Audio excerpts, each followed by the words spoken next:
nós falamos sobre o arrebatamento da igreja.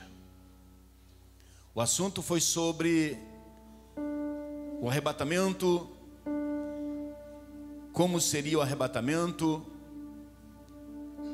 e no final da mensagem do arrebatamento, eu deixei uma pergunta, não sei se os irmãos vão lembrarem, eu deixei uma pergunta para a igreja. Eu falei para os irmãos que quando a igreja for arrebatada, ela se encontraria com Jesus nos ares. No livro de 1 Tessalonicenses, no capítulo 4 e o verso 17, fala sobre isso. Daqui a pouco nós vamos ler lá. Mas a pergunta, quando a fiz, dizendo que quando a igreja for arrebatada, vai se encontrar com Jesus nos ares, qual é o motivo? Por que motivo a igreja, ao ser arrebatada, se encontra com Jesus nos ares? Por que a igreja não sobe direto ao céu? Por que a igreja já não se encontra com Jesus diretamente no céu? Por que a igreja tem que ir até as nuvens, até os ares, e encontra-se com Jesus nos ares? Por quê? Por que nos ares e não no céu? Essa pergunta, se os irmãos lembrarem, eu a fiz aqui por ocasião do estudo sobre o arrebatamento mês passado. E nós estamos hoje iniciando esse estudo, essa mensagem nesse culto de doutrina, aqui em Apocalipse 22, verso 12, que diz: eis que cedo venho, e o meu galardão está comigo, para dar a cada um segundo as suas obras. Eu gostaria de já chamar os irmãos para meditarmos sobre isso. Existe, irmãos, uma ordem cronológica nos eventos finais da história da igreja na face da terra. Quando a igreja for arrebatada, existe uma sequência cronológica que não pode falhar, não pode faltar, ela tem que se cumprir rigorosamente. E esse acontecimento que aqui vamos falar hoje é a sequência do que acontece a partir do momento que a igreja é arrebatada. O versículo que nós lemos diz assim: eis que cedo venho. Sobre o que Jesus está falando aqui? Quando Jesus diz assim, eis que cedo venho, ele está falando do quê? Ele está falando do arrebatamento. Mas a pergunta pode ser a seguinte: pastor, nós estamos no ano 2017. Já faz praticamente, arredondando, 2000 anos que Jesus disse isso. Ou seja, há 2000 anos atrás, Jesus falou assim: eis que cedo venho. E nesses 2000 anos, pastor, a igreja tem esperado o arrebatamento acontecer. Nesses 2000 anos, a igreja vem esperando acontecer o arrebatamento. E Jesus não vem, Jesus não volta. O que está acontecendo? Será que falhou a palavra de Deus? Será que Jesus se equivocou quando ele disse isso? Por que ele está demorando? Por que ele está tardando? Eu gostaria de que os irmãos lembrassem a parábola das 10 virgens, que fala sobre o arrebatamento da igreja. Na parábola das 10 virgens, no capítulo 25 de Mateus, diz assim: o reino dos céus será semelhante a 10 virgens que saíram ao encontro do noivo, 5 prudentes e 5 imprudentes. As prudentes, tomando suas lâmpadas, levaram consigo azeite, porém as imprudentes levaram consigo as suas lâmpadas, mas não levaram azeite consigo. Aí o texto, na continuação, ele diz assim: tardando o noivo, demorando o noivo, tosquenejaram todas e adormeceram. Mas à meia-noite ouviu-se um clamor: eis o noivo, sai-lhe ao encontro. Bom, vamos voltar um pouquinho e lembrar alguns detalhes. A palavra de Deus está dizendo que o reino de Deus é semelhante a 10 virgens. Segundo o que a Bíblia nos diz, em Coríntios capítulo 11, versículo 2, lá diz assim, o apóstolo Paulo diz assim: porque vos tenho preparado para apresentar a Deus, a Jesus, como virgem, uma virgem pura. Então o apóstolo Paulo está dizendo o que? Ele está dizendo que a igreja, ela é símbolo de uma virgem, e virgem pura. Virgem é pura. A palavra de Deus então está dizendo o quê? Que aquelas 10 virgens está falando da totalidade da igreja. Porém, 5 é prudente e 5 é imprudente. Mas todas elas estão saindo ao encontro do noivo, tanto a prudente como a imprudente. A Bíblia diz que o noivo tardou. Tardando o noivo. Respondam para mim, irmãos, esse noivo, como é o nome dele? Como, irmãos? Jesus. Já faz quanto tempo que ele prometeu voltar? 2000 anos. Então quer dizer que ele está tardando. E tardando o noivo, cochilaram todas e dormiram. 2000 anos, tardando o esposo, tardando o noivo, todas cochilaram e dormiram. O que tem acontecido? O que tem acontecido desde o dia que Jesus prometeu voltar até hoje? Passou-se o primeiro século, segundo século, terceiro século, 10º século, 15º século, século 20, estamos no século 21. Ou seja, nesses 21 séculos passados, o que está acontecendo com as virgens? Estão dormindo. Se Jesus não voltar nos próximos dias, meses ou anos, você também vai dormir. Eu também vou dormir. A linguagem que Paulo fala sobre dormir é morrer, ou seja, a igreja vai morrendo. São 2000 anos que a igreja está morrendo. Vai para o pó da terra, aguardando a volta de Jesus. Há 2000 anos a igreja vem dormindo. Mas você vai dizer, pastor, então por que Jesus disse assim, eis que cedo venho? Aonde ele disse isso? Ele disse em Apocalipse 22 e o versículo 12. Quando foi escrito o livro de Apocalipse, aproximadamente no ano 90, arredondando, já fazia 70 anos, já fazia muitos anos, que Jesus Cristo tinha morrido e retornado aos céus. Ressuscitado e retornado aos céus. E quando Jesus ressuscitou, ele assume novamente a sua posição de Deus. E agora acontece algo maravilhoso.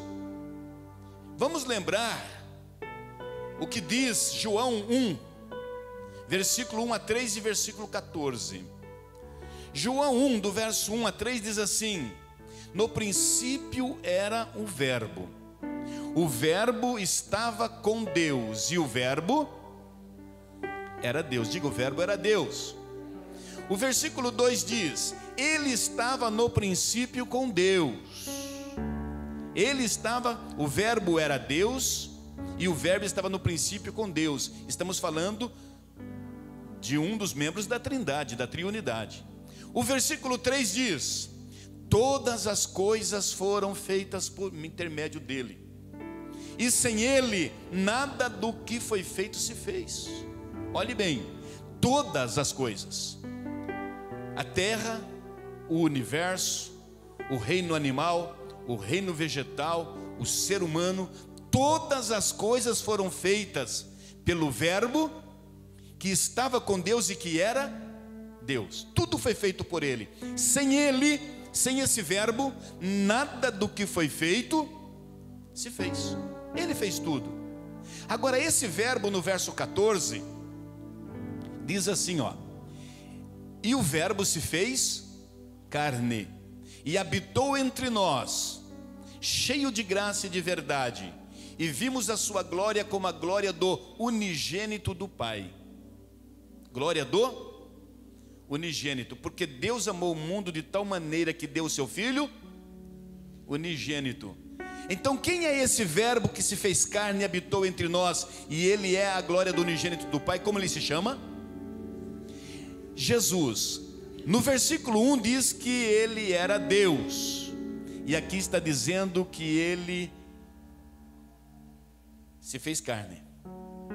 Então Jesus é Deus. Diga comigo: Jesus é Deus. Vamos observar uma coisa. 2 de Pedro, capítulo 3, a partir do versículo 8, a Bíblia diz assim, ó: mas vós, amados, não ignoreis uma coisa, que um dia para o Senhor é como 1000 anos, e 1000 anos como um dia. Um dia para Deus é como 1000 anos, e 1000 anos é como um dia. Jesus é Deus ou não? Sim ou não? Então, se um dia para Jesus é como 1000 anos, e se faz 2000 anos que ele disse: eis que cedo venho, para ele, quanto tempo ele disse isso? 2 dias. É cedo ou não é cedo para ele? Então, para Jesus, esses 2 dias é cedo. Para nós que é demorado, porque nós somos limitados pelo tempo. Nós somos limitados por segundos, minutos, horas, dias, semanas, meses, anos, séculos e milênios. Nós somos limitados por tudo isso. Jesus não. Jesus, ele é atemporal, ele é Deus, e Deus é eterno. Para Deus ele não tem tempo, ele não mede tempo, não existe dia e noite. Então Jesus é Deus. Há 2 dias atrás para ele foi: eis que cedo venho. Voltando em Apocalipse 22, 12, Jesus ele diz assim, ó: eis que cedo venho e está comigo a minha recompensa, o meu galardão está comigo. Quando ele vir, quando ele voltar no dia do arrebatamento, aqui está escrito que ele está dizendo: meu galardão está comigo para dar a cada um segundo a sua obra.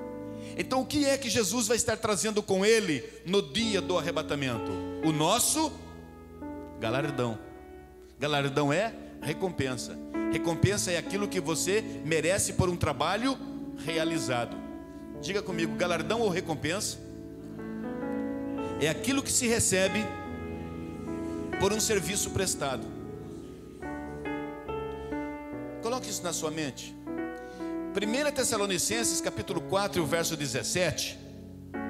A palavra do Senhor nos fala sobre esse momento do arrebatamento. Então em 1 Tessalonicenses 4, 17 diz assim: depois nós, os que ficarmos vivos, seremos arrebatados juntamente com ele nas nuvens, ao encontro do Senhor nos ares, e assim estaremos para sempre com o Senhor. Os irmãos observem que quando Jesus vir, quando ele disse: eis que cedo venho, quando ele vir cedo, e o texto está dizendo: trazendo comigo o meu galardão para dar a cada um, ele diz aqui nesse versículo: o meu encontro com a igreja vai ser nos ares. Você, eu, ao sermos arrebatados, naquele dia, nos encontramos com o Senhor Jesus Cristo nos ares. Amados irmãos, em 2 Timóteo, no capítulo 4, 2 Timóteo 4, versículo 1, diz assim: conjuro-te diante de Deus e de Cristo Jesus, que há de julgar os vivos e os mortos, pela sua vinda e pelo seu reino. Vamos entender uma coisa aqui. Aqui diz assim, é Paulo falando com a igreja. Ele diz assim: conjuro-te diante de Deus e de Cristo Jesus, que há de julgar vivos e mortos. Quem vai julgar os vivos e os mortos?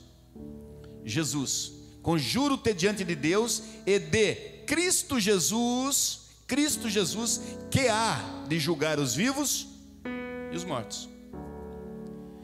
Quando a igreja for arrebatada, encontra-se com Jesus nos ares, e Ele está com o galardão de cada um, a recompensa de cada um, para dar segundo o que ele fez. A pessoa que vai receber seu galardão, ela vai ter que ser julgada. Há de julgar vivos e mortos. Esse dia vai ser no dia do arrebatamento. Diga, vai ser no dia do arrebatamento. A palavra de Deus diz que no dia do arrebatamento, os que estiverem mortos vão ressuscitar, e ali nas nuvens os mortos serão julgados. Jesus há de julgar os mortos. Nós, os que estivermos vivos, como lemos agora no versículo anterior de 1 Tessalonicenses 4,17, e nós, os que estivermos vivos, também seremos arrebatados e encontraremos com os mortos nos ares, para também estarmos para sempre com o Senhor. Então os vivos também serão julgados. O que está dizendo aqui o texto que acabamos de ler? Em 2 Timóteo 4, verso 1, que tanto vivos como mortos serão julgados pelo Senhor por ocasião da sua vinda. Na sua vinda. Então, quando Jesus vir e arrebatar a sua igreja, mortos e vivos que foram arrebatados serão julgados. Vamos voltar um pouquinho lá em Mateus 25, verso 6. Em Mateus 25, versículo de número 6, a palavra do Senhor nos diz assim, preste atenção: mas à meia-noite ouviu-se um grito: eis o noivo, sai-lhe ao encontro. Isso é o arrebatamento. Falamos sobre isso mês passado. O versículo 7 diz assim: então todas aquelas virgens, ou seja, as 5 prudentes e as 5 imprudentes, se preparam e se levantam.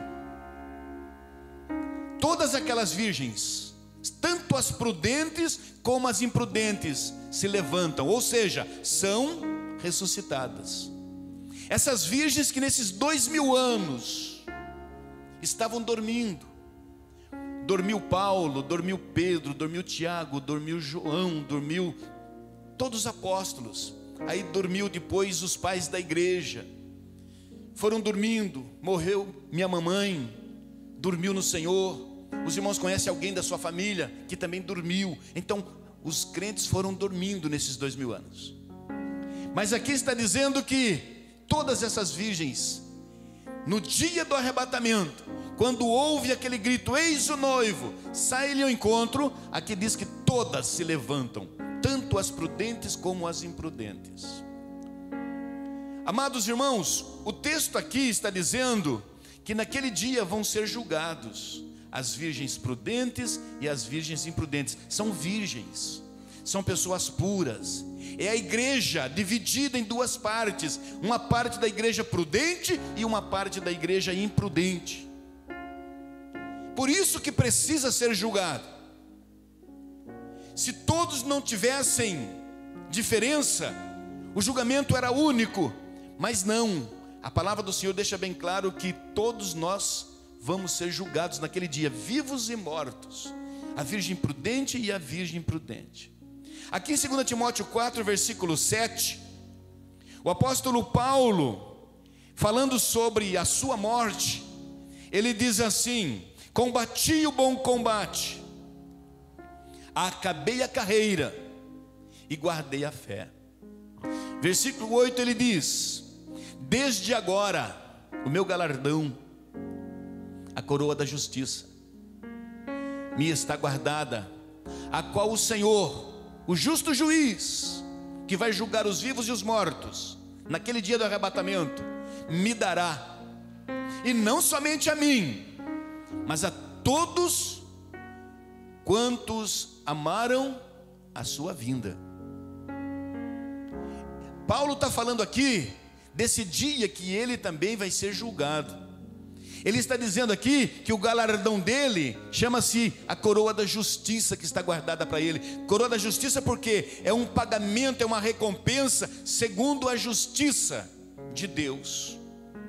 A recompensa de Deus pelo trabalho realizado por Paulo. Então o apóstolo Paulo, ele está dizendo aqui que ele receberá uma coroa, ele receberá galardão, e ele chama de coroa da justiça, que está reservada para ele.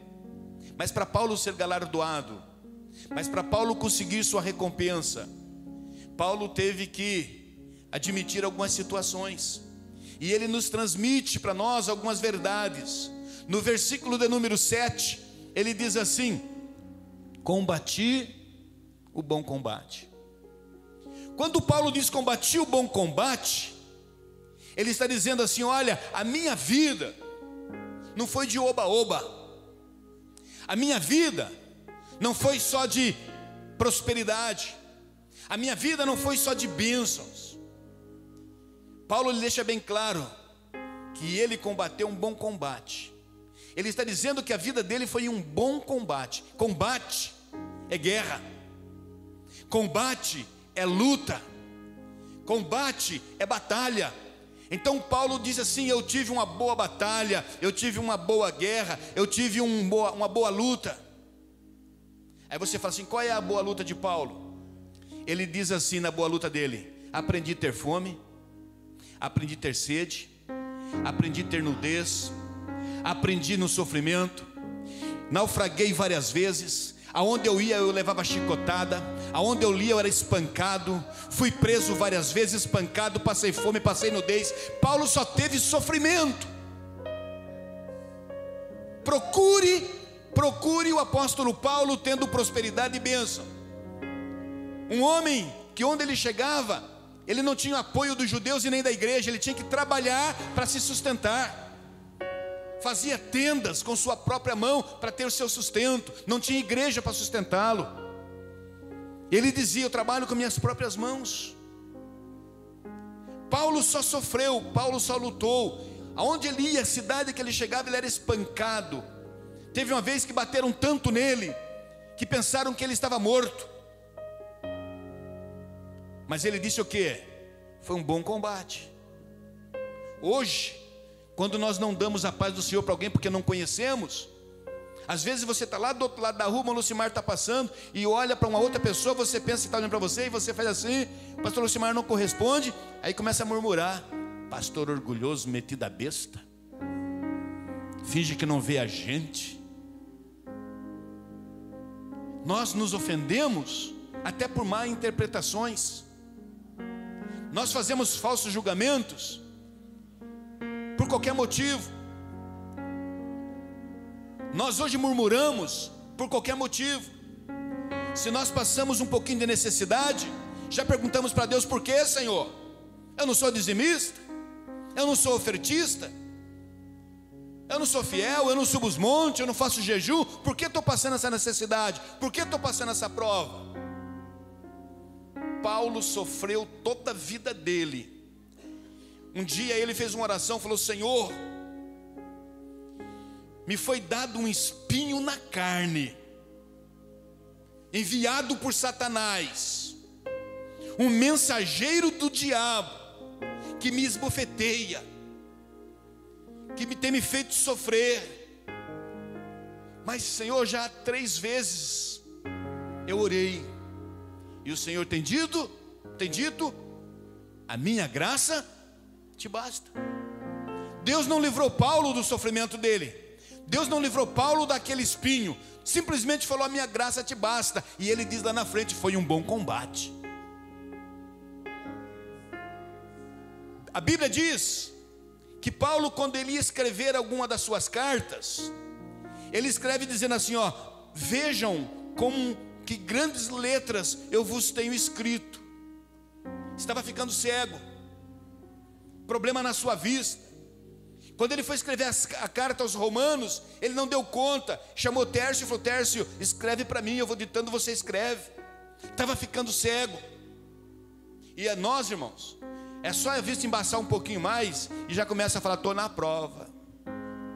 Está ficando velho que não tem jeito, né, Mansueli? A gente começa a ficar velho, a vista já começa a ficar fraca, principalmente quem tem diabetes, que vai piorando cada vez mais. Aí começa a murmurar. E Paulo nunca murmurou, ao contrário, ele diz assim: combati o bom combate. Quando você não murmura e admite que a tua vida, mesmo de sofrimento, é um bom combate, a tua coroa vai começar a ser guardada com afinco, com amor, com carinho por Jesus. Aí Paulo diz assim: acabei a carreira, ou seja, não desanimei, nunca voltei atrás, nunca desisti, sempre persisti. Houve momentos de luta, de desânimo, mas eu recobrei o ânimo, mas nunca me desviei. Eu acabei minha carreira.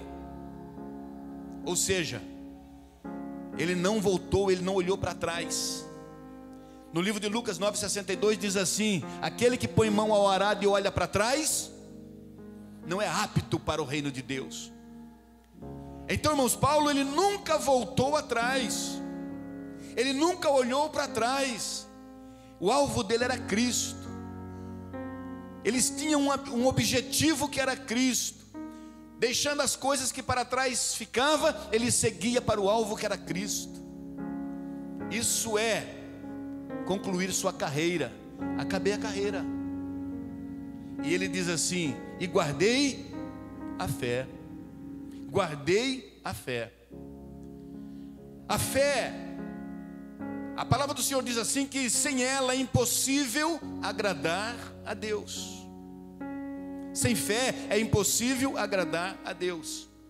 Paulo, sabendo disso, ele guardou a fé, para ele conseguir terminar a carreira através de um bom combate. Ele guardou a sua fé. Infelizmente, irmãos, nós somos fracos, às vezes demais, e desanimamos da nossa vida no dia a dia por causa das lutas e dos problemas. E acontece aquilo, como dizia o irmão Vanildo: no bom combate eu fui combatido, acabou a minha fé e saí na carreira. O contrário do que está escrito aqui. Quantos no bom combate é combatido, o diabo vence, porque ele ignora Satanás. A Bíblia diz que nós não devemos ignorar os desígnios de Satanás. É um ser astuto, pronto para derrubar qualquer um.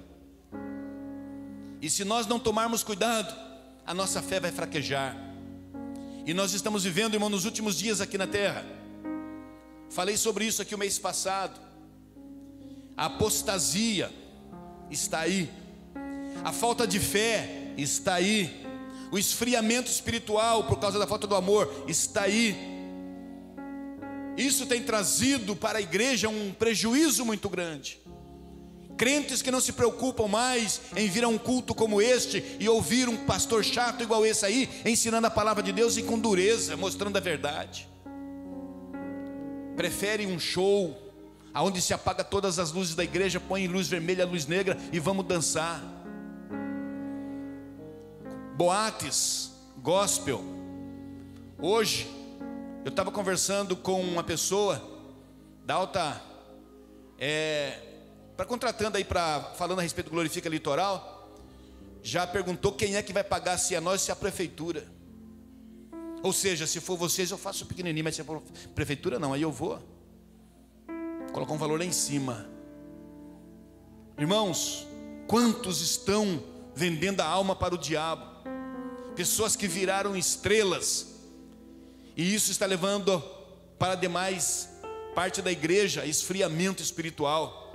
E nós corroboramos com a ideia e vemos aí a igreja afundando cada vez mais.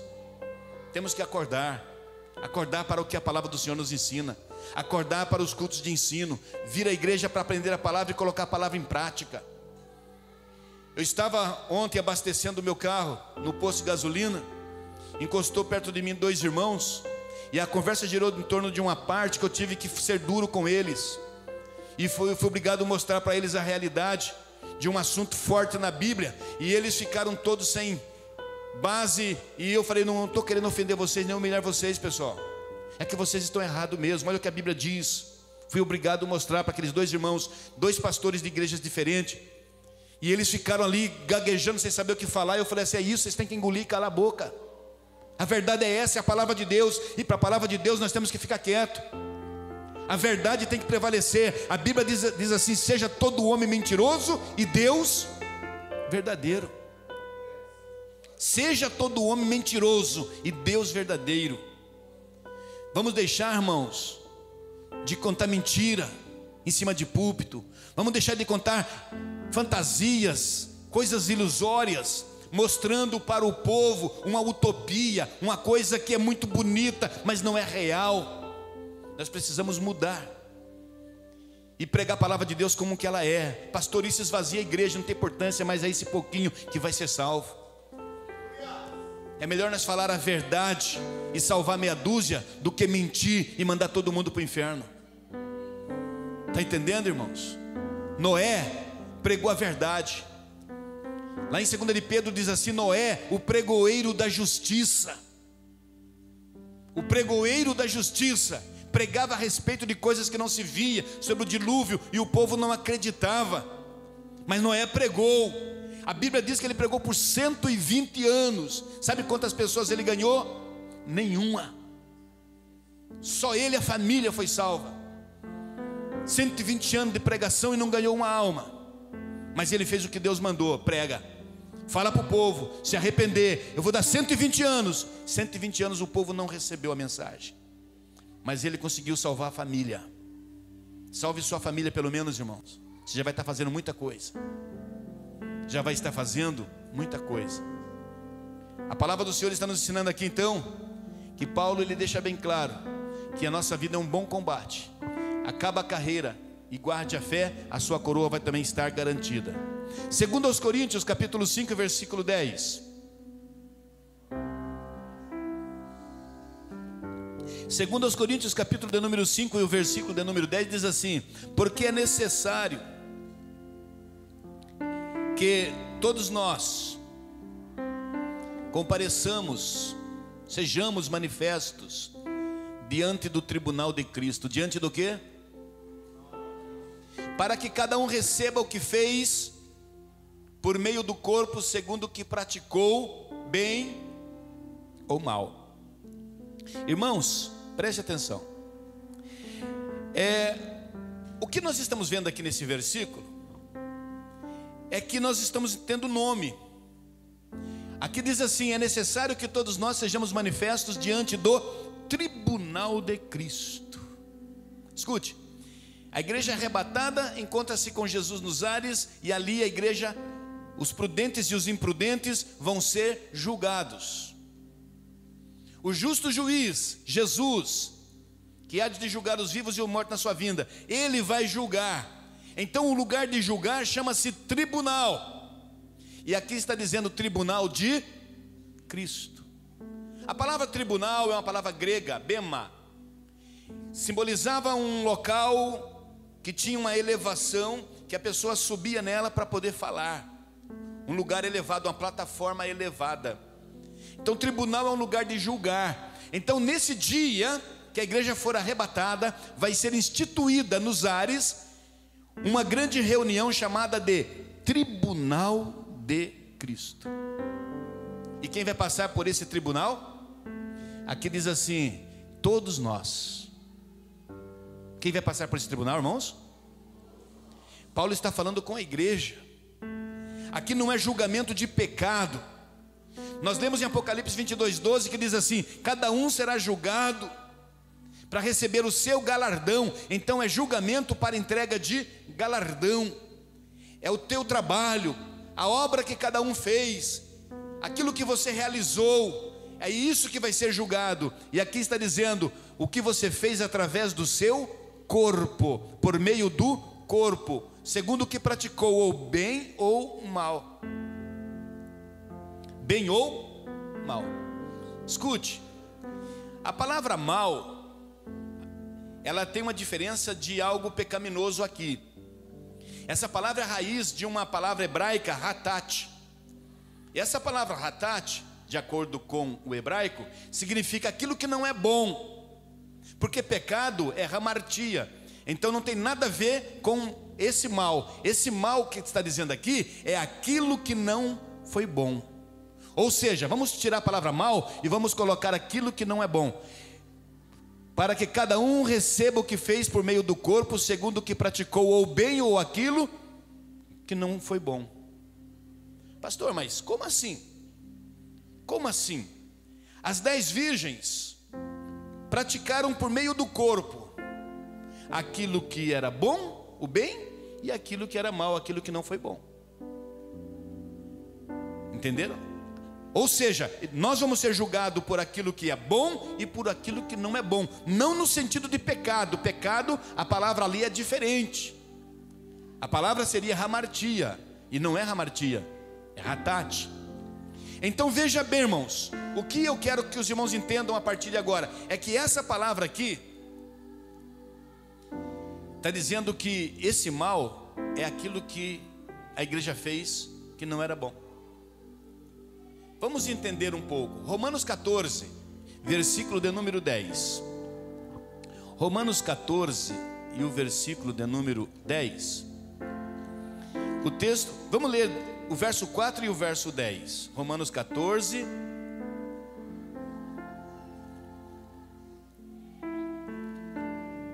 O verso de número 4 e o verso de número 10. O verso 4 primeiro. Vamos ver a obra boa e a obra má da igreja. O crente prudente e o crente imprudente. Quem és tu que julga o servo alheio? Para o seu próprio Senhor, ele está em pé ou cai, mas estará firme, porque poderoso é o Senhor para o firmar. Primeiro vamos analisar o seguinte: quem és tu que julga o servo alheio? Vamos fazer aqui uma troca, Flavinho. Vai agora rapidamente para o 10. Mas tu, por que julgas teu irmão? Verso de número 4 diz: por que tu julga o servo alheio? O 14 diz: por que julga teu irmão? Vamos parar um pouquinho aqui no 14. Mas tu, por que julga o servo alheio? E o 14, por que julgas teu irmão? Vamos falar assim: o irmão Clebinho, ele é meu servo ou ele é servo de Deus? Ele é servo do pastor José Soares ou ele é servo de Deus? De Deus. Então eu não posso julgar o irmão Kleber. Quem és tu que julga o servo de Deus? Ele é servo alheio, não é meu servo. E também ele é meu irmão. Quem és tu que julga teu irmão? Para você ele pode estar caído, mas para Deus ele está em pé. Ou seja, você está fazendo um mau julgamento, pensando que ele está caído, mas só Deus conhece ele. Ele está em pé e pode firmá-lo, você não. Agora, irmãos, o que a palavra está nos dizendo aqui em Romanos 10, verso 4 e verso 14. Capítulo 14, verso 4 e verso 10. O que está escrito? Está escrito que no dia do juízo, quando a igreja estiver sendo julgada, os prudentes e os imprudentes, através do que fez bem e aquilo que não é bom, aqui está uma obra que não é boa: julgar o irmão. Julgar o irmão, julgar o servo alheio. Ô irmão, sabe o irmão Antrofe? O que tem ele? Você percebeu? Já tem 3 meses que ele não toma ceia. Ah, sabe por quê, irmão? Isso é pecado na vida, é coisa errada. Viu, irmão? Você percebeu que esse irmão agora está chegando na igreja, senta lá no último banco? Ih, rapaz, aí tem coisa errada. O que você está fazendo? Está julgando o seu irmão.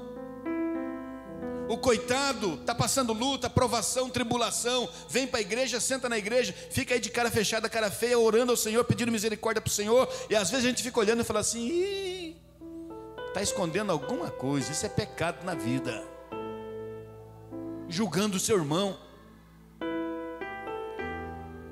Basta esses exemplos, irmãos. Não interessa o que aconteça com o nosso irmão, nós jamais devemos julgá-lo.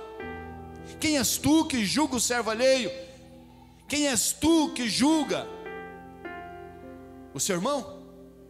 É errado por quê? Volte no verso 14. Verso 14 diz assim, ó: porque todos, no final do versículo, porque todos havemos de comparecer perante o tribunal de Deus, de Jesus, que naquele dia vai estar nos julgando. Todos nós compareceremos perante o nosso Deus. Todos nós compareceremos perante Jesus naquele dia. Então, irmãos, os nossos atos de julgar nosso irmão é um ato de algo que não é bom. Existem muitas situações que um crente faz e pratica, que a Bíblia deixa bem claro que não são boas obras. Existem muitas situações que a Bíblia mostra que você não vai perder a salvação por causa disso, mas são atos que não são bons. A palavra do Senhor nos mostra isso aqui. 1 Coríntios capítulo 3, do verso 10 ao 15. 1 Coríntios 3, do verso 10 ao 15.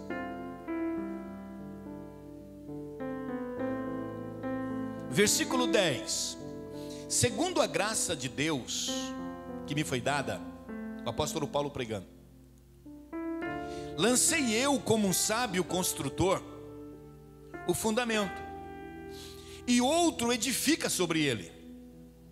Mas veja cada um como edifica sobre ele.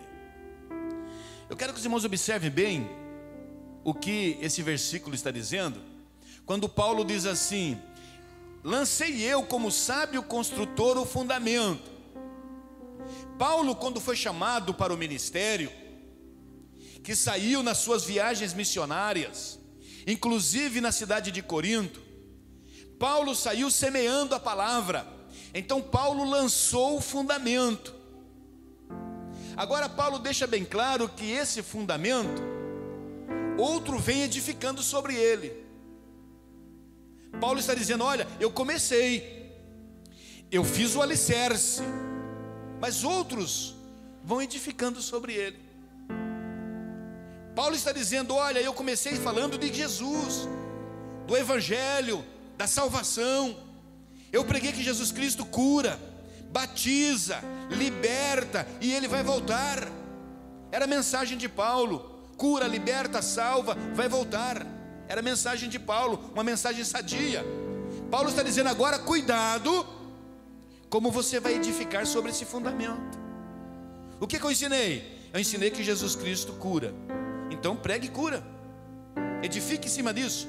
Eu falei que Jesus liberta os oprimidos, então pregue sobre libertação. Continue falando, edificando sobre esse fundamento. Eu preguei que Jesus salva e vai voltar. Continue falando isso. Ele vai salvar você e Ele vai voltar para te buscar. Continue falando. Agora, cuidado como cada um vai edificar sobre ele.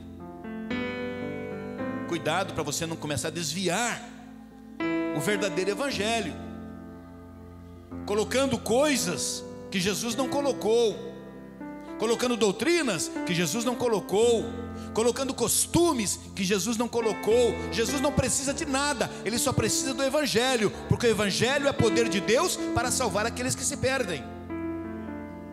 Paulo deixa bem claro isso: o Evangelho é poder de Deus, não precisa de outra coisa, não precisa de inovações. Quem sustenta a igreja é Jesus. Então Ele nos ensinou qual é o fundamento. Eu comecei esse fundamento. Agora, os que estão edificando, cuidado. Cuidado como você vai edificar sobre esse fundamento. No versículo 11, Paulo diz assim: ninguém pode lançar outro evangelho, outro fundamento, além do que já está posto, que é o Evangelho de Jesus Cristo. Não existe outro. Não tem Maria, não tem Pedro, não tem Francisco. Não. O Evangelho é de Jesus Cristo. A salvação é em Jesus Cristo. Todos vão ser salvos no nome de Jesus Cristo. Todos vão ser curados no nome de Jesus Cristo. Demônios vão ser expulsos no nome de Jesus Cristo. Tudo é Jesus Cristo. O fundamento é Jesus Cristo. Então vamos entender isso e vamos lançar os nossos fundamentos no Evangelho de Jesus Cristo. É isso que Paulo está ensinando. Versículo de número 12. E se alguém sobre este fundamento, que é o Evangelho de Jesus Cristo, levanta um edifício de ouro, de prata, de pedras preciosas, de madeira, de feno e de palha. Os irmãos observem que Paulo está dizendo que o trabalho que nós vamos fazer, a obra de cada obra que vai ser feita, Paulo, ele classifica com valores. Paulo está dizendo, olha, sobre esse fundamento, vai edificar com ouro, outro com prata, outro com pedras preciosas, porém outros com madeira, feno e palha. Que tipo de edifício você está construindo? Quando Paulo mostra esses tipos de trabalhos, de obras, ele está dizendo, a virgem prudente, que é prudente, a virgem prudente que sabe o que está fazendo, que está levando a lâmpada, que é a palavra de Deus, que está levando o azeite, que é o Espírito Santo, a obra dele vai ser ouro, vai ser prata e vai ser pedras preciosas. Ouro na época era o melhor metal que existia. A prata era um metal inferior, mas valiosa. E as pedras preciosas eram muitos tipos de pedras: carbúnculo, topázio, berilo, diamante, ametista e vários tipos de pedras preciosas, cada um com um valorzinho diferente. Paulo está dizendo o quê? Paulo está dizendo, tudo que você fazer para o Senhor, ele tem um valor. Aquele que tem um valor de ouro, o trabalho de ouro é grandes obras que você faz para o Senhor. O que tem valor de prata é um pouquinho inferior ao ouro, mas são grandes obras que você está fazendo para o Senhor. As pedras preciosas são obras menores, mas são grandes obras que você está fazendo para o Senhor. Aí Paulo fala assim, mas só que tem a virgem imprudente. Tem a virgem, é pura, está levando também a sua lâmpada, que é a palavra de Deus, mas está faltando azeite, o Espírito Santo. A Bíblia nos mostra que quando os apóstolos começou o ministério deles, eles tinham uma palavra de Jesus que os respaldava, eles tinham a lâmpada. Jesus disse assim, vão, cure, ressuscite morto, limpe leprosos, façam tudo isso. A Bíblia diz que os discípulos foram e fizeram isso. Eles tinham uma palavra, eles tinham a lâmpada, só que eles não tinham o Espírito Santo. Mas Jesus falou para eles assim, ficai na cidade de Jerusalém, até que do alto sejais revestidos de poder. E eles ficaram. E a palavra do Senhor nos mostra que no dia que eles foram cheios do Espírito Santo, a Bíblia fala assim que eles foram cheios de poder. E aquele homem corajoso em partes para bater nos outros, aquele homem corajoso para arrancar a orelha dos outros, aquele homem corajoso para poder falar precipitadamente, mas não tinha coragem de pregar para ganhar almas, ele foi transformado, Pedro. Mas quando Pedro foi cheio do Espírito Santo e passou a ter poder, que o Espírito Santo agora estava na vida dele, na primeira pregação ele ganhou 3.000 almas para Jesus. Poder é ganhar alma para Jesus. Poder é transformações de vidas para Jesus. Às vezes nós colocamos em cima do nosso púlpito pregadores que vêm para cá cobrando 1.000, 2.000, 3.000, 4.000 reais, sapateia para lá, sapateia para cá e diz assim, hoje você vai ver o poder de Deus. Não tem uma cura, não tem um morto que ressuscita, não tem um aleijado que anda, não tem um cego que vê. Cadê o poder? Ah, mas o povo fez um barulho tremendo, falou língua estranha, pulou, saltou, e aí? Emoção apenas. Motivados pelo ambiente, pela glória daquele momento glorioso, aonde uma palavra bonita agradou, todo mundo falou língua estranha, todo mundo pulou, rodopiou. E aí, cadê o poder? A Bíblia nos mostra que o poder, o dínamos, aquele poder arrebatador, destruidor, ou então que faz coisas acontecerem, a Bíblia diz que era para ganhar almas. E Pedro, quando foi cheio do poder, na primeira mensagem ganhou 3.000 almas para Jesus.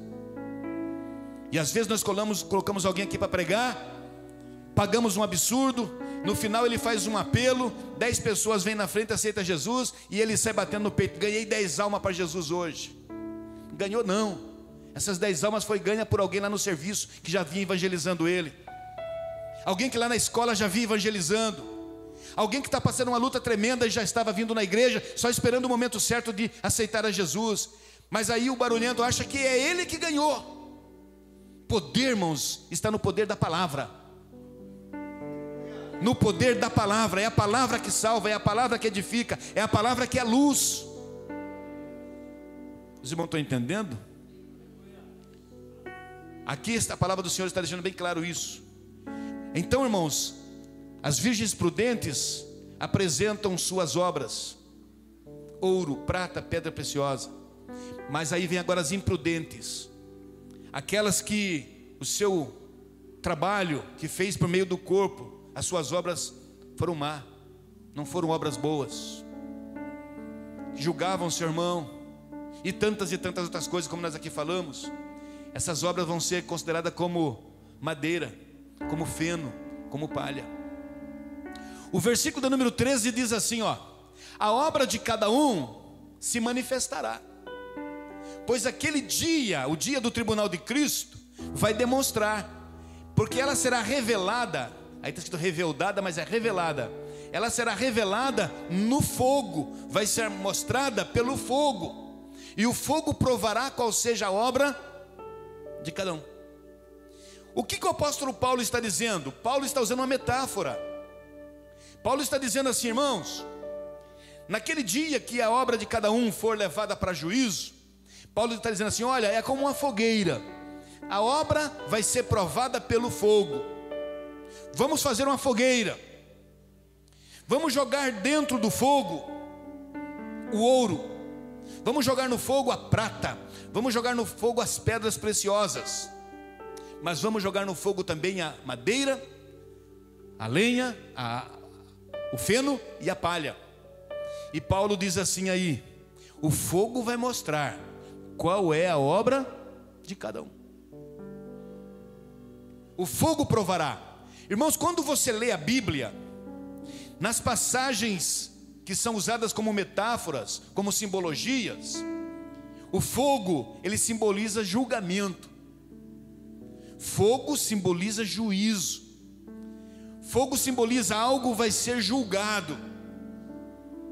Eu vou dar um exemplo para você, não vou falar sobre isso hoje não, mas o irmão Lucimar, o irmão Vander, ou o irmão Clebinho pode dar um estudo para os irmãos aqui outro dia, ou eu mesmo. Quando João falou assim: eu vos batizo na água, mas ele, Jesus, ele vos batizará com o Espírito Santo e com fogo. Esse fogo ali não é Pentecoste não, ali é o fogo do juízo. Ele vos batizará com o Espírito Santo e vos julgará. Ele tem poder para isso, porque ele será juiz. Ele vos julgará. O fogo fala de juízo.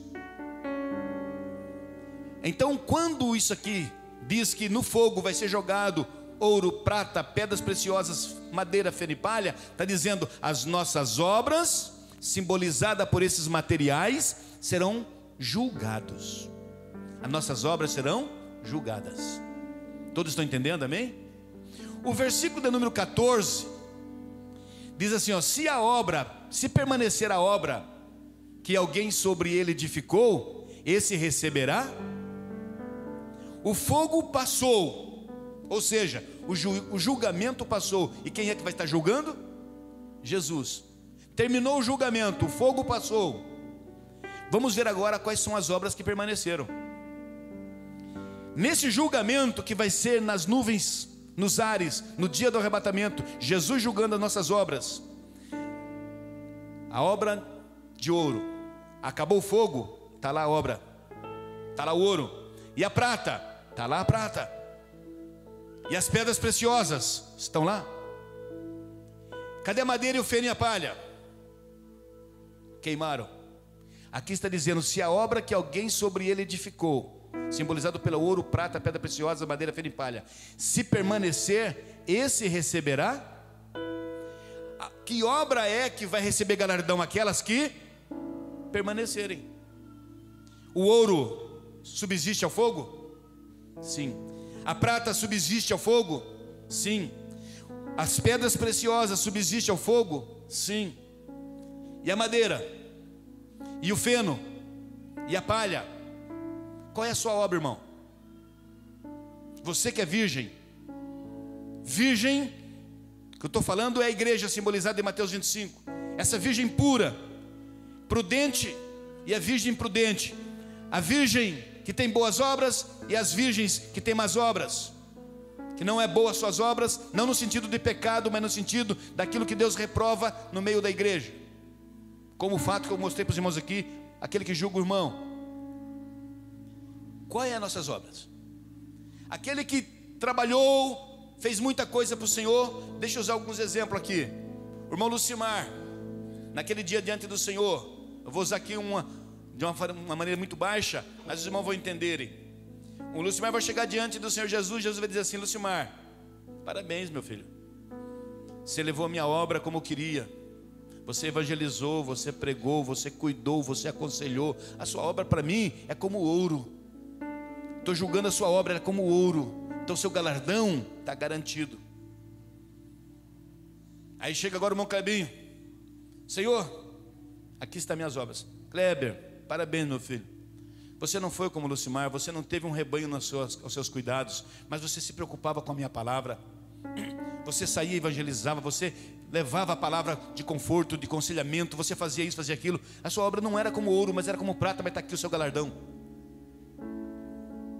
Aí vai chegar lá Mansueli: Mansueli, você não foi como Lucimar ou como Clebinho, e a sua obra não é como um diamante, não, ela é como um berilinho, mas está aqui o seu galardão. Vários tipos de pedras preciosas, vários tipos de obra, vários valores diferentes, mas cada um vai receber segundo o que fez. Mas vai ter aquele crente que vai chegar diante do Senhor naquele dia, as virgens imprudentes, no momento do julgamento, que tiveram suas obras também passadas pelo fogo. Aí Jesus diz: aí, é assim, eu ia nos cultos, e aí? Não, eu sentava lá e dava glória a Deus, falava língua estranha. Jesus. Quando o pregador mandava dar glória a Deus, eu dava mais alto que todo mundo. E aí? É, Senhor, eu estava nos cultos. Que mais? Eu não perdia culto, Senhor. E o outro? Ah, Senhor, eu era igual palha, Senhor. Quando o Pentecostes eu era o que mais pulava. E você? Não, Senhor, eu orava bastante, eu jejuava bastante, Senhor. Eu só fazia fumaça. Feno, madeira demora um pouquinho para queimar. O feno faz muita fumaça. E a palha. Esse tipo de crente, irmão, tem na igreja? Mas as obras vão ser queimadas. Aí o versículo 15 diz assim, versículo 15: se a obra de alguém se queimar, ou seja, não foi aprovada, sofrerá ele prejuízo, mas ele será salvo. As virgens imprudentes, suas obras vão ser queimadas, mas todavia será salva, como pelo juízo de Deus. Ou seja, ninguém vai discutir com Jesus, é Ele que está salvando. E agora? Como pelo juízo, pelo fogo dele, juízo dele. Vou te salvar, mas você não teve obra nenhuma. Não é o nosso assunto hoje, vai ser o mês que vem, sobre as bodas do Cordeiro.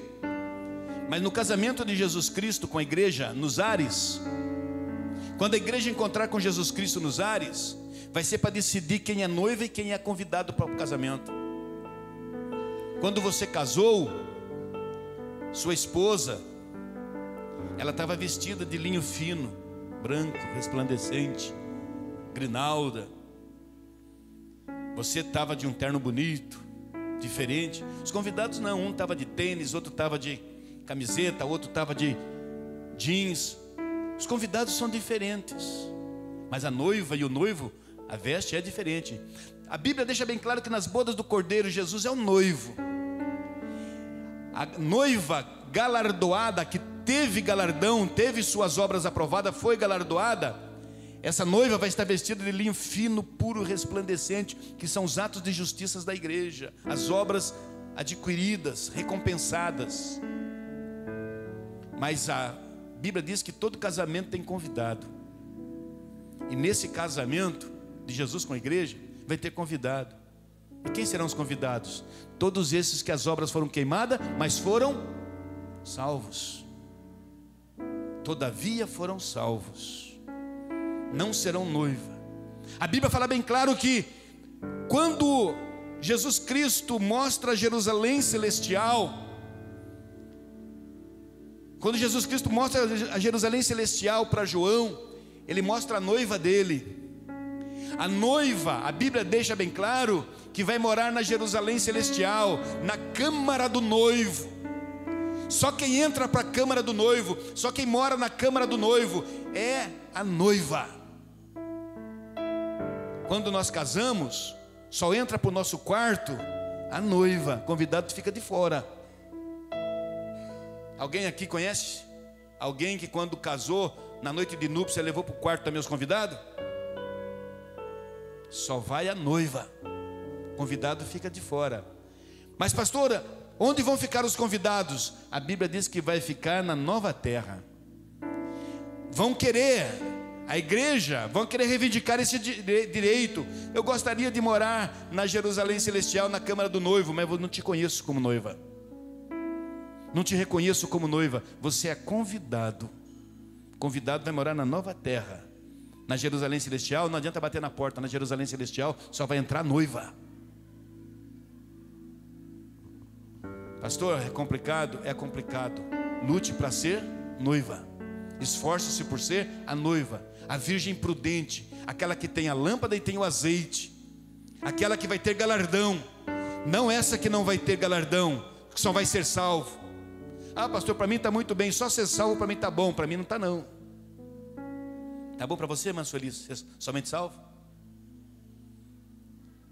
Queira muito mais. O salvo que vai ser convidado, segundo a Bíblia, vai ser limitado à nova terra.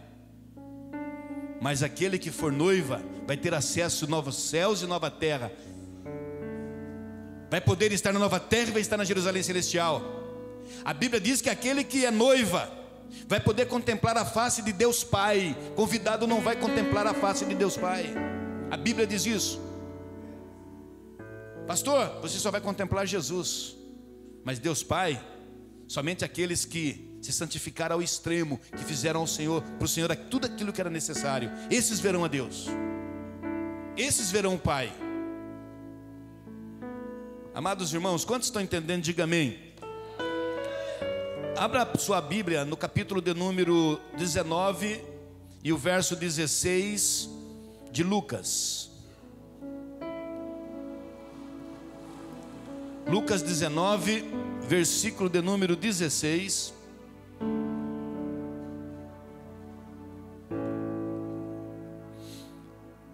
Até o versículo de número 19.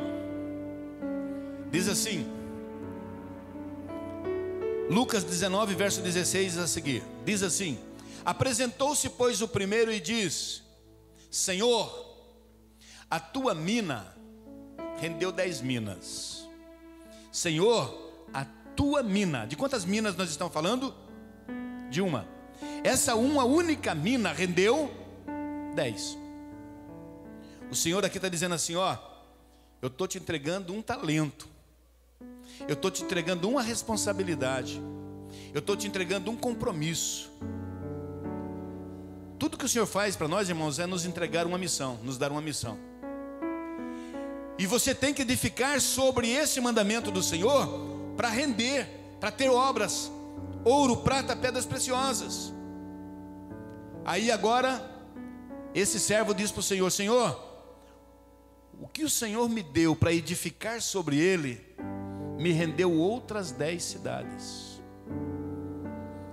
Me rendeu outras 10 minas. E Jesus diz assim: então tem autoridade sobre 10 cidades. O que o versículo está dizendo? Que diante de uma situação, alguém granjeou outras 10. E o Senhor agora o recompensa com 10 cidades.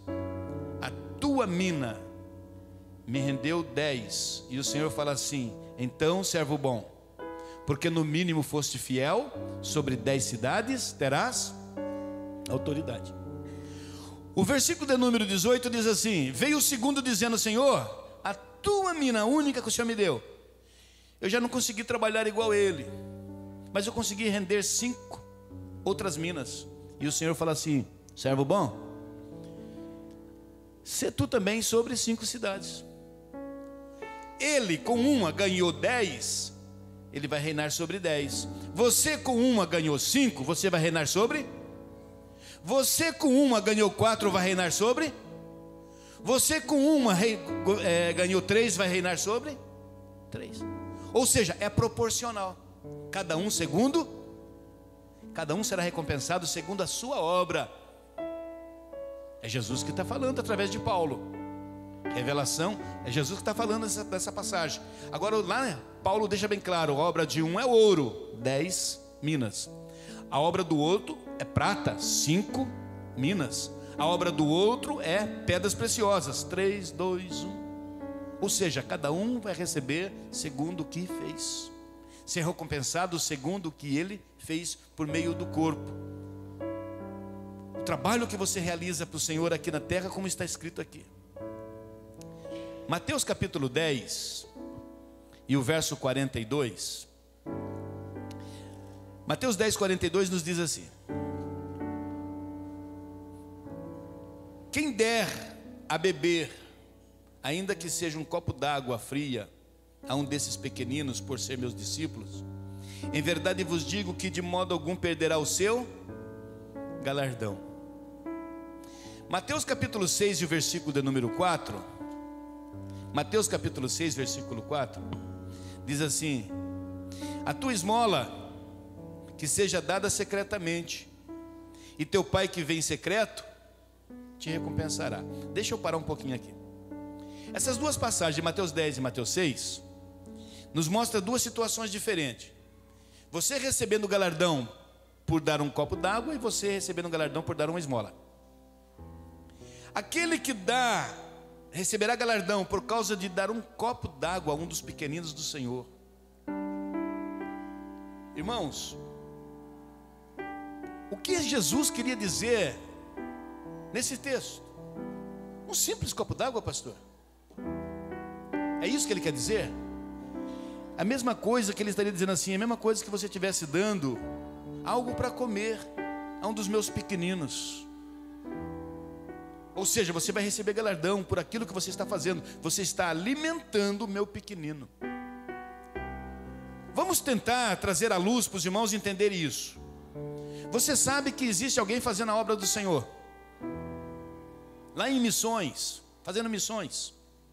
Ele tem necessidade, ele tem carência, ele passa sede, ele passa fome. Mas se você ajudar ele a beber nem que seja um copo d'água, o meu irmão lá no Nordeste, o missionário lá do Nordeste, bebendo a água daquelas lagoas sujas, se você contribui com missões para que ele consiga comprar no mercado um galão de água pura, se você der nem que seja um copo dessa água pura, você vai receber galardão. Eles são pobres, são necessitados, trabalha na obra do Senhor ganhando pouco. Se você der nem que seja uma esmola, você vai receber galardão. Agora eu quero que os irmãos observem isso aqui. Para que a tua esmola fique em secreto, e teu pai que vem em secreto te recompensa. Verso 3, Flávio. O verso 3 diz assim, ó: quando tu deres esmola, não saiba a tua mão esquerda o que faz a direita. Ou seja, quando você der a esmola para alguém, não precisa ficar tocando trombeta. Veja bem, qual é o dia do quilo aqui, irmão Lucimar? Dia da Santa Ceia. No dia da Santa Ceia, o irmão Lucimar fala assim: irmãos, não esqueça, amanhã é o dia do quilo. Aí você vem e traz 5 quilos de arroz. Aí coloca ali. E vem para cá.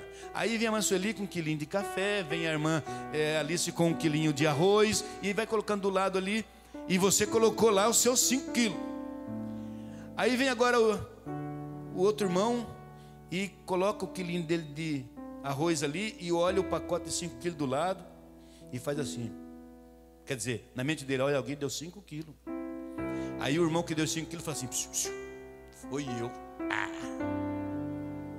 Foi eu, viu? Está entendendo? Ou seja, a mão esquerda fez e mostrou para a direita. O que você fizer, irmãos, ajudou alguém, deu uma esmola, pagou uma conta de luz, pagou uma conta de água, deu um sapato, deu uma calça, não deixa ninguém saber. Por quê? Teu Pai, verso 4, que está no céu, te recompensará. Ou seja, recompensa no dia do tribunal de Cristo, até por uma esmola que você dá, mas não manifestou nada para ninguém. Pedrinhas preciosas, coisa pequena, mas vai ser recompensado. Você pode, irmão, entender isso? Dá para aceitar isso? Quantas obras nossas vão passar pelo tribunal de Cristo e quantas coisas que nós não vamos perder por causa disso, irmãos. Aqui, irmãos, leia comigo leia comigo,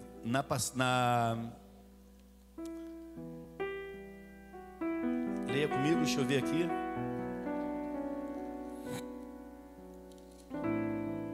No capítulo 7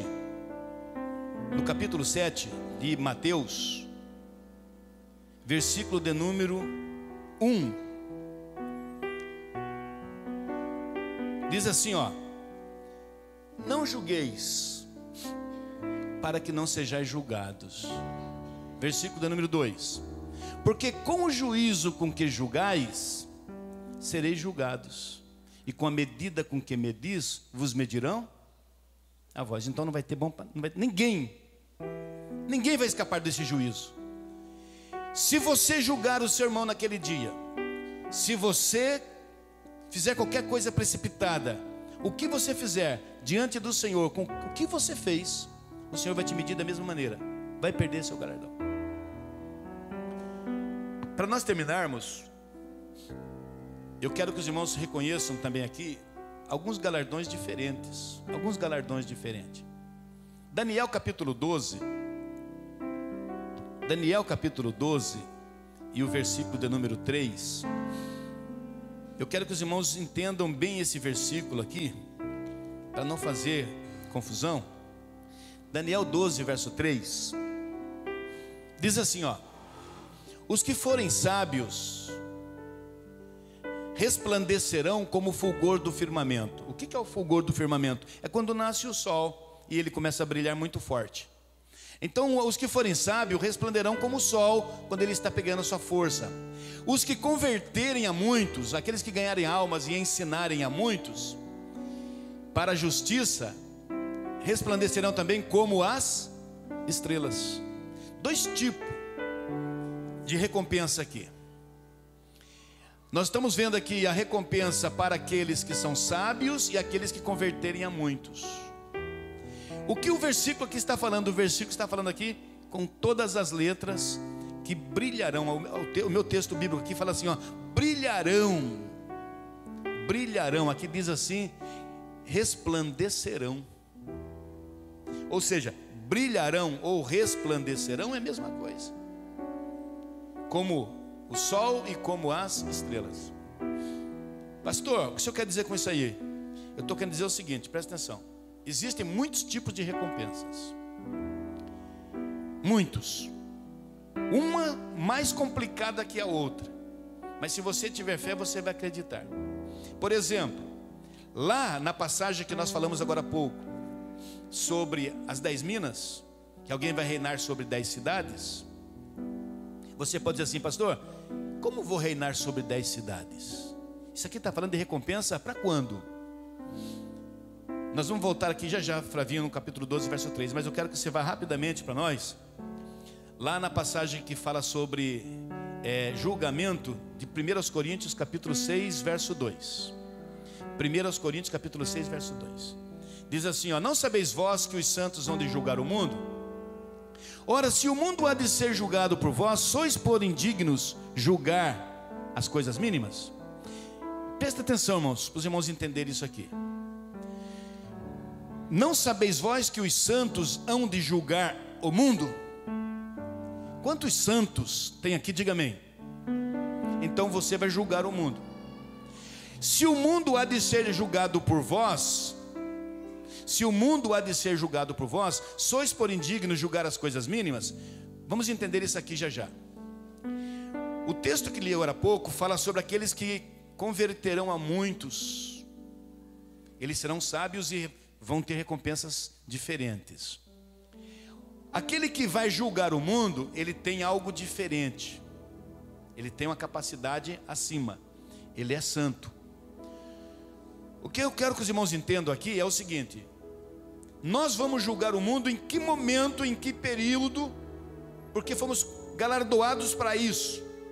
Fomos galardoados para julgar o mundo. Quando vai ser isso? Vamos entender da seguinte forma: a igreja vai ser arrebatada. Grave isso. Encontra com Jesus nos ares. Acontece esse julgamento chamado Tribunal de Cristo. A igreja é julgada. Os que têm obra e os que não têm obras. Terminando esse julgamento, a igreja entra no céu. Quando a igreja entrar no céu, vai participar de um momento chamado de bodas do Cordeiro. E ali no céu, nas bodas do Cordeiro, a igreja vai ficar 7 anos. Na terra vai ter 7 anos de tribulação. Quando terminar esses 7 anos de tribulação, vai estourar uma grande guerra chamada Guerra do Armagedon. Essa guerra vai durar 30 dias. Quando terminar essa Guerra do Armagedon, a Bíblia diz que Jesus Cristo desce do céu com poder e grande glória. Todos os olhos verão Jesus vindo no céu, com sua igreja o acompanhando com poder e grande glória. Jesus desce nessa terra com a sua igreja.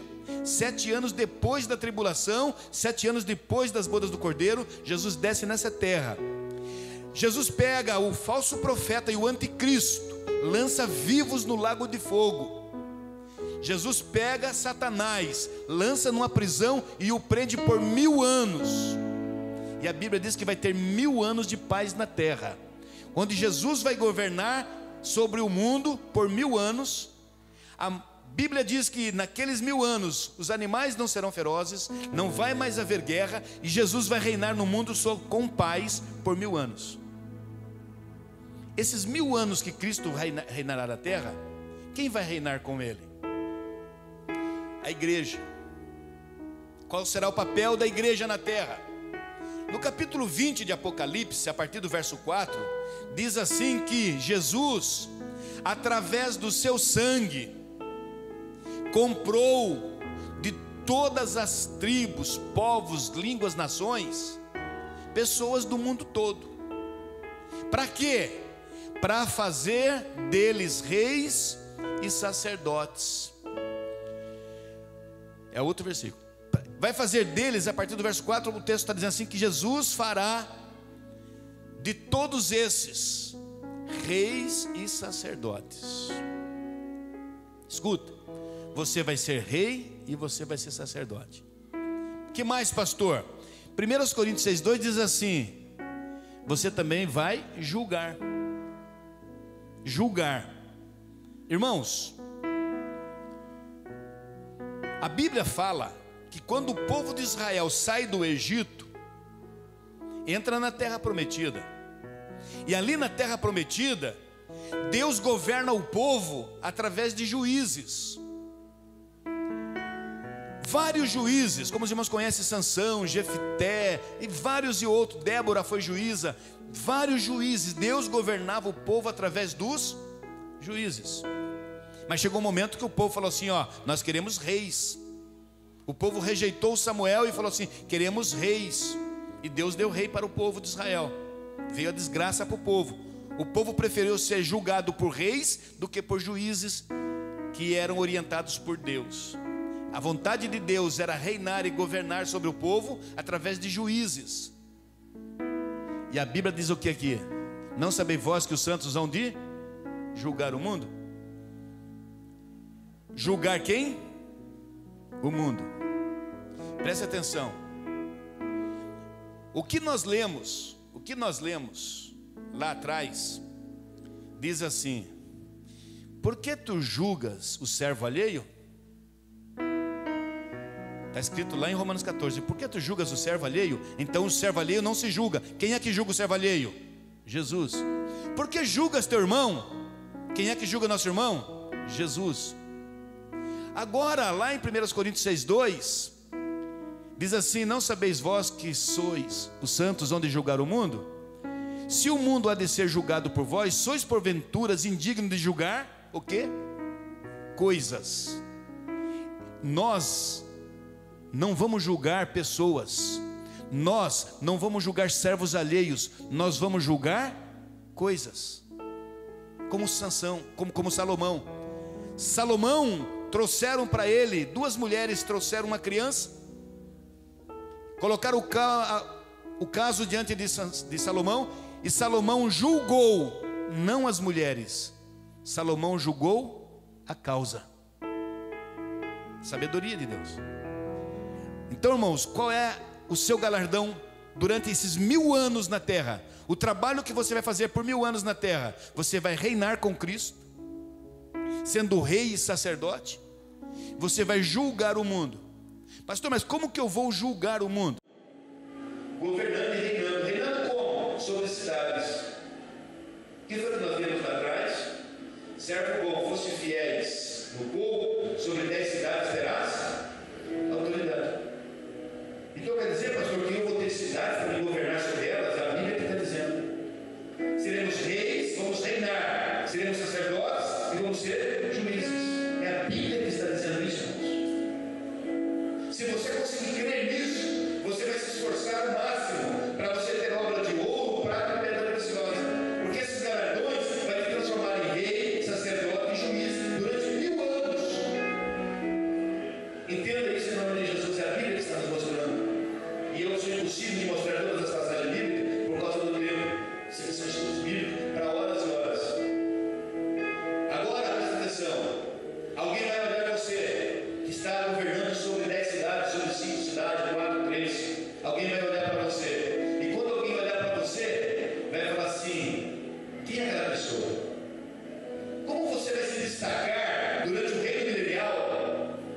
Como que você vai se destacar nesse mundo que muitas pessoas estão nascendo, vivendo, morrendo, casando? O mundo está normal. Se a igreja for arrebatada hoje, vai ter mais 1.700 anos de história na humanidade. Mas nesses 1000 anos que o diabo está preso e Jesus está governando lá de Israel, e a igreja reinando sobre o mundo, os santos tendo autoridade sobre as cidades, julgando. Nesse julgamento, alguém vai olhar e falar assim: aquela pessoa ali é um governante, ele é um crente que foi arrebatado há 600 anos atrás. Vamos dizer que o arrebatamento aconteceu há 600 anos atrás, só falta 400 anos para terminar o milênio. Alguém vai olhar para a Bíblia e vai falar assim: ó, aquele ali, há 600 anos atrás, ele foi arrebatado. E por que ele brilha daquele jeito? Por que ele brilha daquele jeito? Porque tem um texto na Bíblia que dizia, lá em Daniel 12:3, aqueles que converterem a muitos e ensinarem a muitos, brilharão como o sol e como as estrelas, sempre e eternamente. O que a Bíblia está dizendo é que você vai brilhar. Se você ganhar galardão desse, você vai brilhar como o sol e como estrela. Quem olhar para você vai te conhecer. Você vai ser diferente, você não vai ser comum. Pastor, Êxodo 34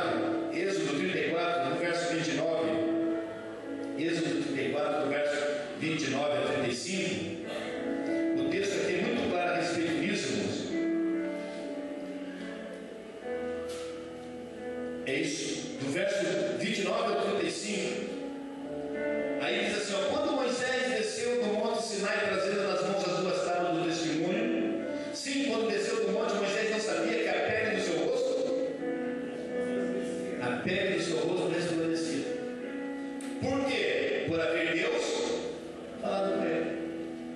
O texto, até o verso 35, não precisa nem ler, não precisa nem passar, até o verso 35 está dizendo que todas as vezes que Moisés ia falar com o povo, Moisés colocava um véu na cabeça, porque a sua face resplandecia, brilhava.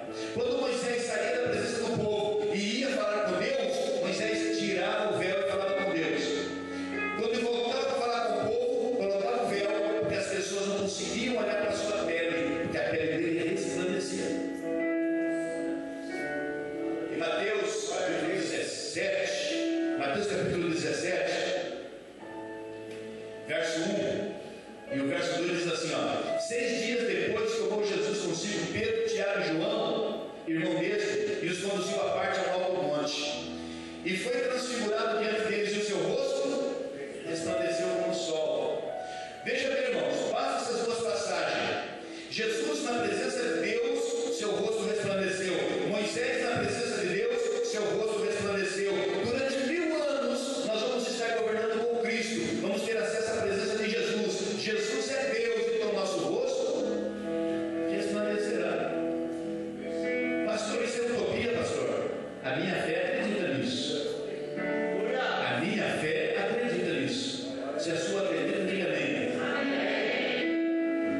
Amados irmãos, a palavra do Senhor, eu vou fechar a Bíblia aqui porque, escute, ela diz assim, em 2 de Pedro, está escrito assim, Pedro diz assim, eu sou presbítero, vocês que são presbíteros como eu, cuide do rebanho de Deus que foi confiado a vós. Faça isso por amor, não com autoridade e nem por dor de ganância. E quando se manifestar o sumo pastor, recebereis a imarcessível coroa de glória. Esse é nosso cuidado. Vamos cuidar do rebanho de Deus com cuidado, não por força, mas por amor, não por dor de ganância. E naquele dia, quando o nosso sumo pastor aparecer, nós receberemos uma imarcessível, ou seja, a coroa maior de todas. Os irmãos creem nisso? Eu também creio. Vamos lá, Deus abençoe. Irmãos, são 9h30 e eu sempre uso, os irmãos que me conhecem sabem, eu nunca gosto de passar de 9h30, só quando não tem outro jeito. Mas pesquise bem essa passagem que nós falamos aqui e entenda isso. No galardão de Cristo, no tribunal de Cristo, você só será recompensado se fizer algo do Senhor. No mês que vem, nós estaremos aqui falando sobre quando terminar. Presta atenção que eu vou falar para os irmãos aqui agora. A pergunta que eu comecei no mês passado, eu termino agora. Quando terminar a entrega de galardões, a igreja adentrará aos céus. Entrega de galardão terminou, a igreja adentrará ao céu.